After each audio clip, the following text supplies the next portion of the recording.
how to select seeds for sowing.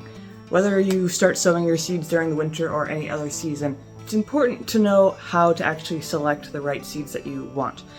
So one of the first things that's important is to make sure that you get your seeds from a reputable supplier or vendor, because there are quite a few of them.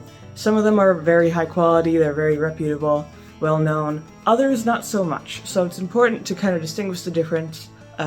Usually vendors that are not so reputable, they might have very low prices to kind of lure you in. They might just have low quality products in general, versus high quality vendors, which obviously have high quality products, and that's what you want. So it is important to do some research to determine what kind of vendor you want to buy from, so you actually know what you're getting, and you're not getting a low quality seed that may not do what you want it to do. Now, besides buying from, a good vendor, you also want to make sure that the seed itself is what you're looking for, because obviously there are so many seeds out there, it can be kind of hard to narrow down what type of seed you want. Even if it's just for a specific plant like lettuce, there are hundreds of different types of lettuce seeds. So it is important to kind of distinguish exactly which one you want and which features that seed will have.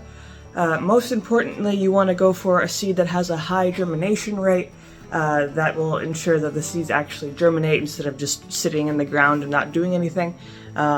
Fortunately, most seeds these days have pretty high germination rates, but there is still, some variation depending on the seed itself, where you get the seed, the quality of the seed, all that.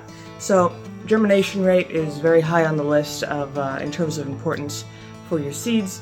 Now, besides germination, you also have to think about disease resistance. Sooner or later, your plants are going to fall victim to diseases. It always happens eventually. And the thing is, some seeds and some plants are more resistant to diseases than others. So it is pretty essential to, think about what seeds already have disease resistance in them, because some seeds are designed to be more resistant than others, which can definitely help you and your kind of gardening goals in the long term, obviously, so your plants don't end up dying when you don't want them to. So, but again, most kind of basic seeds are already pretty disease resistant, so that's not too big of an issue. Now, another thing to look out for, once you actually get the seeds, you have a packet, you open it up, you want to briefly inspect the seeds to make sure that none are crushed or broken, because if that's the case, then they're not really going to sprout, or at least there's a very low chance of them sprouting, because basically the seed is destroyed. If you find the seed packet is mostly crushed and mostly of broken seeds, you might as well return that if you can, because it's not going to be very beneficial to you. But if it's only a few seeds that are broken, then you shouldn't have too much of a problem.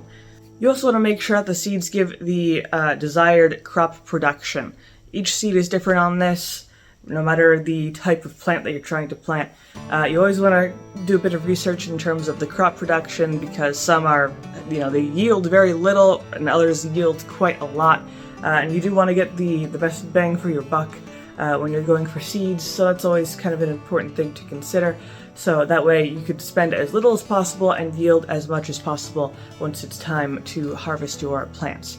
And the last thing to consider is to make sure that the seeds are free of any infections or any growths or mold or things like that, because that can definitely be a detriment to growing anything. So again, just briefly inspect the seeds, make sure they look all right, they're not strange looking or damaged or crushed or things like that. And pretty much as long as you do all that, you shouldn't have any problems selecting seeds, sowing them, and growing whatever comes out of them. But hopefully this video was helpful to you. If it was, leave a like and maybe subscribe, and I make a few videos throughout the week, so don't miss those.